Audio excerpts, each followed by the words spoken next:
আসসালামু আলাইকুম দর্শক, তোরাস মিনি কিচেনে আপনাদের সবাইকে স্বাগতম। আজকে আমি ছোট আলু ভর্তা রেসিপিটি আপনাদের মাঝে শেয়ার করব। কিভাবে এত সুস্বাদু ভর্তা রেসিপি তৈরি করতে হয় আপনাদেরকে আমি আজকে দেখাবো। এটা ভেজে আমি ভর্তাটি তৈরি করব। চলুন দেখে নেওয়া যাক প্রস্তুত প্রণালী। এখানে আমি আলুগুলো দিয়ে দিচ্ছি। এখানে আমি দেশি ছোট আলু নিয়েছি এবং দিয়ে দিচ্ছি 4টা কাঁচামরিচ এবং দিয়ে দিচ্ছি পেঁয়াজ এবং রসুন, দিয়ে দিচ্ছি এখানে পরিমাণ মতো লবণ এবং হলুদ গুঁড়া। সম্পূর্ণ উপকরণটি চামচের সাহায্যে সুন্দর করে মিক্সড করে নিতে হবে এবং এখানে মিডিয়াম টু লো আছে এই ভর্তাটি ভেজে নিতে হবে। আমি চামচের সাহায্যে সম্পূর্ণ উপকরণটি সুন্দর করে মিক্সড করে নিচ্ছি।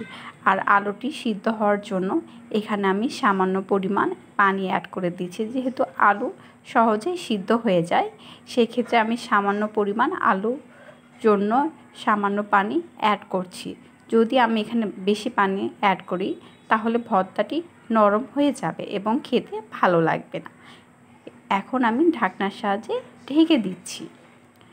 কিছুক্ষণ এটা কুক করে নিতে হবে, তাহলে আলুটি সুন্দর করে সিদ্ধ হয়ে যাবে। ফিরে আসলাম 10 মিনিট পর। দেখতে পাচ্ছেন আমার আলুর যে পানি ছিল সেই পানিটি শুকিয়ে গিয়েছে।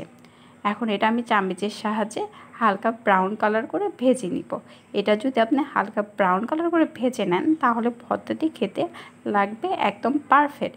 গরম ভাতের সঙ্গে এই ভর্তাটি খেতে লাগে একদম চমৎকার। এখন আমি সামান্য সয়াবিন তেল দিয়ে আলুটি ভেজে নিচ্ছি। এখানে আমি হালকা ব্রাউন কালার করে ভেজে নিব এবং চামচের সাহায্যে সম্পূর্ণ উপকরণটি আমি এখানে মিক্সড করে নিয়েছি এবং ঢাকনার সাহায্যে আবার ঢেকে দিয়েছি। ফিরে এসেছি 10 মিনিট পর। দেখতে পাচ্ছেন আমি এটা মিডিয়াম টু লো আছে ভেজে নিচ্ছি। সুন্দর করে এটা ভেজে নিতে হবে, একটু সময় নিয়ে এটা ভেজে নিতে হবে। এখানে তাড়াহুড়ো করা যাবে না। আপনারা এটা খুব অল্প সময়ের মধ্যে এই ভর্তাটি ঝটপট রেডি করে নিতে পারবেন। খেতেও হয় একদম চমৎকার। প্লিজ আমার ভিডিওটি ভালো লেগে থাকলে অবশ্যই লাইক কমেন্ট শেয়ার করতে ভুলবেন না। সবাই আপনাদের মতামত আমার কমেন্ট বক্সে শেয়ার করবেন। সবাই আমাকে বেশি সাপোর্ট করবেন। সবাই আমার জন্য দোয়া করবেন। আমি যেন আপনাদের মাঝে খুব সহজ সুন্দর রেসিপি নিয়ে হাজির হতে পারি। আমি বরাবরই চেষ্টা করি খুব অল্প উপকরণ দিয়ে সুস্বাদু রেসিপি তৈরি করার। সবাই একবার হলো আমার এই ভর্তা রেসিপিটি ট্রাই করবেন। আমার ভর্তার উপকরণটি রেডি হয়ে গিয়েছে। এখানে আমি বাটনিতে এটা ঢেলে নিচ্ছি।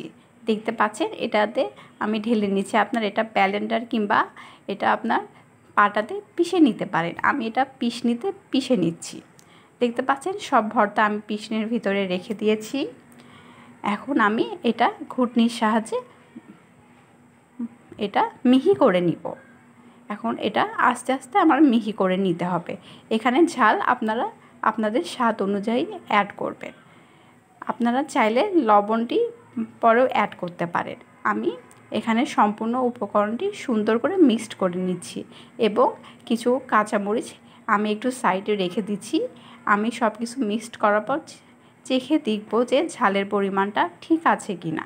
এখন সম্পূর্ণ ভর্তাটি আমি সুন্দর করে মিক্সড করে নিচ্ছি। আপনারা যদি এইভাবে আলু ভর্তা করেন তাহলে গরম ভাতের সঙ্গে আপনারা সহজেই একবেলা ভাত শেষ করে নেবেন এবং আপনাদের মনে হবে যে এই ভর্তা তো আমি আগে কখনো খাইনি। অবশ্যই আপনারা এটা ট্রাই করবেন। আর একটা জিনিস এই টিপসটি ফলো করবেন, এখানে সবসময় কাঁচা আদাটি অ্যাড করবেন। এতে করে ভর্তার স্বাদ একদম দ্বিগুণ হয় এবং খেতেও পারফেক্ট লাগে।